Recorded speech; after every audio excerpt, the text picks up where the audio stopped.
नमस्कार। हम समाचार लेखन के बारे में पढ़ रहे हैं। आज हम पढ़ेंगे कि समाचार लेखन में मुद्रित माध्यम का क्या महत्व है।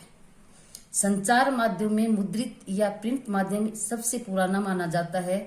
भारत में ईसाई मिशनरियों ने धर्म प्रचार की पुस्तकें छापने के लिए छापेखाने खोले थे। प्रिंट माध्यम का प्रसार होते ही समाचार पत्रों का भी प्रकाशन शुरू होने लगा। विचार विश्लेषण तथा सूचना संप्रेषण की दृष्टि से मुद्रित माध्यम का विशेष महत्व है। वर्तमान में समाचार लेखन को जनता की आवाज भी माना जाता है। प्रश्न नंबर है, रेडियो समाचार लेखन के स्वरूप या विधि पर प्रकाश डालिए। तो इसका आंसर ये होगा कि रेडियो के लिए समाचार लेखन का स्वरूप समाचार पत्रों से अलग होता है। रेडियो में समाचार की एक निश्चित समय सीमा भी होती है। अखबार से कुछ बड़ी खबरें भी दी जाती है। रेडियो के अंदर रेडियो समाचार लेखन एक रेखीय तथा उल्टा पिरामिड शैली पर आधारित होता है। रेडियो समाचार के शब्द सरल तथा श्रोता को समझने योग्य अपनाए जाते हैं ताकि श्रोताओं को यह आसानी से समझ में आ जाए। फिर प्रश्न अगला, टेलीविजन समाचारों के गुण या उसकी क्या विशेषताएं हैं। इसका उत्तर होगा कि टेलीविजन समाचारों में ये गुण होने चाहिए। सबसे पहला आता है, सभी समाचार तथ्यों पर आधारित होना चाहिए, अर्थात जो भी समाचार हो वो स्पष्ट और हूबहू होना चाहिए।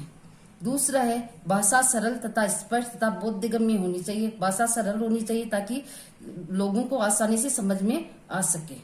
तीसरा है, तथ्यों का दोहराव न हो कि बार एक ही समाचार वो बार बार नहीं दोहराना चाहिए। चौथा है पॉइंट है इसका कि टीवी पर ध्वनियों से भी खबरें बनती है। पांचवा है, विषय के अनुसार न्यूज बुलेटिन तैयार होना चाहिए। भ्रमित करने वाली सूचना कदापि भी उस टीवी पर नहीं आनी चाहिए। अगला प्रश्न है, इंटरनेट की उपयोगिता को स्पष्ट कीजिए। इंटरनेट की क्या उपयोगिता है।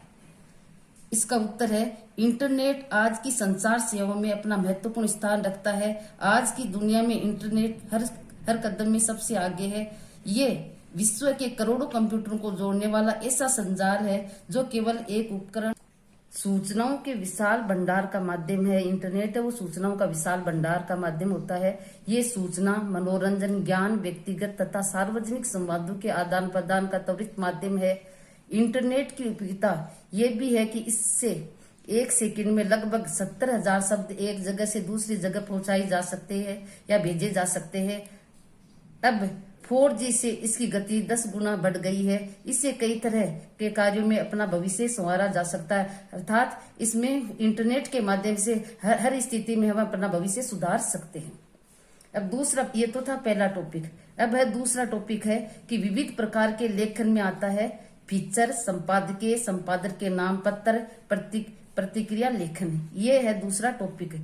ये भी बोर्ड की परीक्षाओं में 1 या 2 क्वेश्चन हमेशा आते हैं जो बहुत ही महत्वपूर्ण है। सबसे पहला आता है कि फीचर क्या है। सबसे पहले इसमें पहला टॉपिक ये है कि फीचर। तो फीचर का क्या अर्थ होता है। इसका आंसर होगा कि फीचर अंग्रेजी का शब्द है जिसका अर्थ है आकृति। साधारण अर्थ में किसी भी चीज की वही आकृति पसंद आती है जो आकर्षक, मनोरंजक और सोच विचारों में भरी होती है। जो देखने में आकर्षक लगती है वही हमें सबको पसंद आती है। फीचर लेखन भी अपने अंदर इन्हीं गुणों को समेटे हुए है। ये फीचर का अर्थ होता है। दूसरा है, फीचर लेखन से क्या आशय। फीचर लेखन का आशय कि मनोरंजनपूर्ण समाचार ही फीचर लेखन कहलाता है। जो मनोरंजन से भरा हुआ होता है वही फीचर कहलाता है।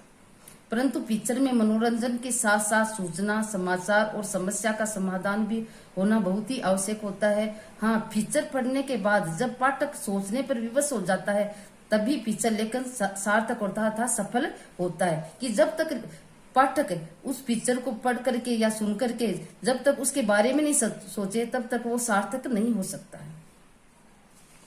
प्रश्न नंबर तीसरा है, फीचर लेखन और समाचार लेखन में क्या अंतर होता है कि दोनों में क्या अंतर बताया गया है। फीचर लेखन और समाचार में निम्न अंतर होता है। सबसे पहले फीचर लेखन में साहित्य और समाचार का संगम होता है। ये लेख जैसा ही होता है जिसमें पाठकों की रुचि वाले विषयों की चर्चा मनोरंजन पूर्वक होती है। ये फीचर के अंतर्गत आती है। समाचार लेखन शुद्ध पत्रकारिता होती है। इसमें केवल सूचनाओं का भी संकलन होता है। समाचार लेखन उल्टा पिरामिड शैली में तथा 6 कंकारों पर आधारित होता है। अगला प्रश्न है, फीचर लेखन के लिए किन किन बातों का ध्यान रखा जाए, अर्थात फीचर लिखते समय किन बातों का ध्यान रखना हमें चाहिए, इस तरह से प्रश्न पूछा जाता है। तो उत्तर इसका होगा कि फीचर लेखन संबंधी मुख्य बातें निम्न होती है। सबसे पहले है फीचर की विश्वसनीयता को ध्यान में रखते हुए तथ्यों का क्रमबद्ध तरीके से प्रस्तुत करना बहुत ही आवश्यक होता है, अर्थात तथ्यों को क्रमबद्ध तरीके से करना चाहिए, प्रस्तुत करना चाहिए। दूसरा, फीचर लेखन का उद्देश्य निर्धारित होना चाहिए, मतलब उसका समय भी निर्धारित होना चाहिए। फीचर में शीर्षक तथा अमुक उपयुक्त ढंग से लिखा जा गया वह आकर्षक होता है, अर्थात उसका शीर्षक आकर्षक होना चाहिए। फीचर का प्रस्तुतिकरण सरल भाषा में सहज ढंग से किया जाना चाहिए ताकि आराम से समझ में आ सके। फीचर में मनोरंजन का स्थान जरूर होना चाहिए क्योंकि मनोरंजन के बिना फीचर आकर्षक नहीं हो सकता है। फीचर लेखन में नवीनतम शैली को अपनाना चाहिए। 7वां पॉइंट है कि फीचर लेखन में चित्रों का समावेश भी आवश्यकता अनुसार होना चाहिए। 8वां है फीचर पुस्तकीय ज्ञान पर नहीं बल्कि आँख कान अनुभूति पर लिखे जाने चाहिए क्योंकि जो अनुभूति से लिखा हुआ फीचर होता है वही आकर्षक माना जाता है। प्रश्न नंबर 5वां है समाचार लेखन और फीचर लेखन की शैली में अंतर बताइए, अर्थात समाचार लेखन और फीचर की शैली में क्या अंतर होता है।